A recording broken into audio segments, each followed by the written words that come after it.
हर हर महादेव। जय माता दी। दोस्तों, नवरात्रि का पर्व माता दुर्गा की भक्ति और शक्ति का प्रतीक है। इन 9 दिनों में हम माता के 9 रूपों की पूजा करते हैं और उनसे शक्ति, साहस, सद्गुण और मनोकामना पूर्ति के लिए करते हैं। नवरात्रि हमें याद दिलाती है कि जीवन में अच्छाई हमेशा बुराई पे विजय पाती है। माता दुर्गा ने महिषासुर जैसे राक्षस का वध किया था और सिद्ध किया था कि धैर्य और शक्ति से हर कठिनाई का हराया जा सकता है। माता के 9 दिनों में हम माता के अलग अलग 9 रूपों की पूजा करते हैं।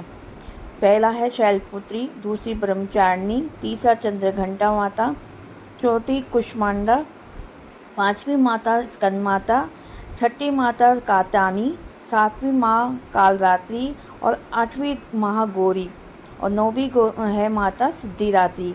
इन सब के दर्शन और पूजन से जीवन में सुख और शांति और समृद्धि आती है। साल 2025 में शारदीय नवरात्रि इस बार 9 नहीं बल्कि पूरे 10 दिन की होगी।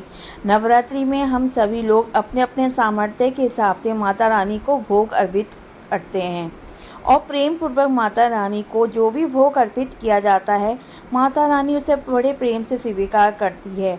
लेकिन माता रानी के भी कुछ प्रिय भोग होते हैं। अगर हम माता रानी के इन प्रिय भोगों को उन्हें अर्पित करेंगे तो माता रानी उससे अधिक प्रसन्न होगी और हमारी जो भी मनोकामना पूर्ण होती है, माता रानी इसे शीघ्र ही पूर्ण करती है। तो दोस्तों, आज के इस वीडियो में हम जानेंगे कि नवरात्रि में माता के कौन से 9 भोग हैं जो हमें 9 दिनों में उन्हें अर्पित करने चाहिए।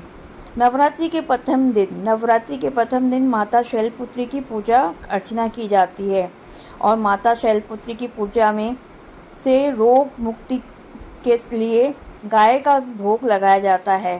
तो आप नवरात्रि के प्रथम दिन माता शैलपुत्री को आप गाय के घी से भोग लगाएं। भोग लगाने के बाद आप इस घी को घर में काम ले लें, चाहे सब्जी, मिठाई या रोटी में लगा सकते हैं। बच्चों को खिलाएंगे तो उन्हें जो भी कष्ट हो, दुख हो, वो दूर होगा, उनमें उनकी रोग मुक्ति होगी। नवरात्रि के दूसरे दिन नवरात्रि में माता ब्रह्मचारिणी की पूजा अर्चना की जाती है। माता ब्रह्मचारिणी की पूजा में लंबी उम्र के लिए माता को चीनी, मिश्री, बताशे का भोग लगाया जाता है। नवरात्रि के दूसरे दिन आप मिश्री का भोग लगा सकते हैं या बताशे का भोग लगा सकते हैं। इसके बाद नवरात्रि के तीसरे दिन माँ चंद्रघंटा की पूजा की जाती है। तो नवरात्रि का तीसरे दिन दुख से मुक्ति के लिए माँ को दूध से बनी हुई चीज़ों का भोग लगाएं, चाहे वो मिठाई के रूप में हो या चाहे वो खीर के रूप में हो। खीर बना के आप भोग लगा सकते हैं।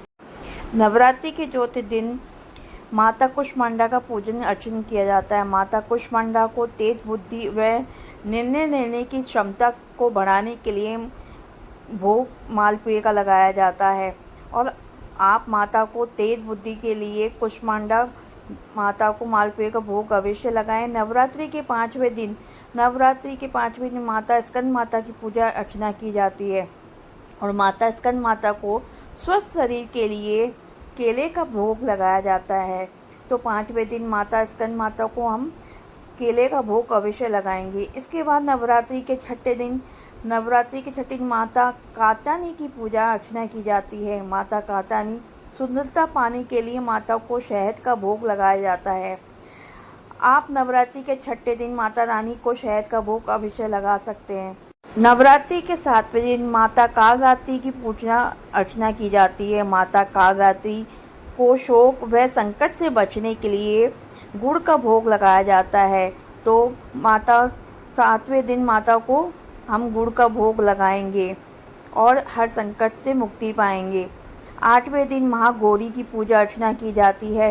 नवरात्रि के 8वें दिन महागौरी को संतान संबंधी समस्या से मुक्ति पाने के लिए नारियल का भोग अर्पित किया जाता है। नवरात्रि के 8वें दिन माता रानी महागौरी को नारियल का भोग अवश्य लगाएं।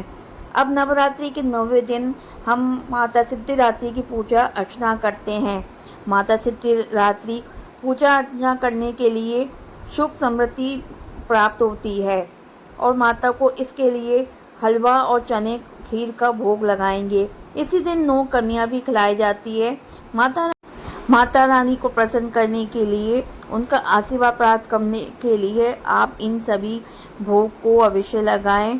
आप सब पे माता रानी की कृपा बनी रहेगी और माता रानी सबके दुख हरण कर लेगी। आप माता रानी को आशीर्वाद प्राप्त करने के लिए इन सभी का भोग अवश्य लगाएं। अगर आप लोगों को ये वीडियो अच्छी लगे है तो वीडियो को शेयर और लाइक करना ना भूलें। कमेंट में जय माता दी, हर हर महादेव अवश्य लिखें। अगर आप मेरे चैनल पे नए हैं तो चैनल को सब्सक्राइब करना ना भूलें, बेल आइकन को अवश्य क्लिक करें। धन्यवाद। जय माता दी।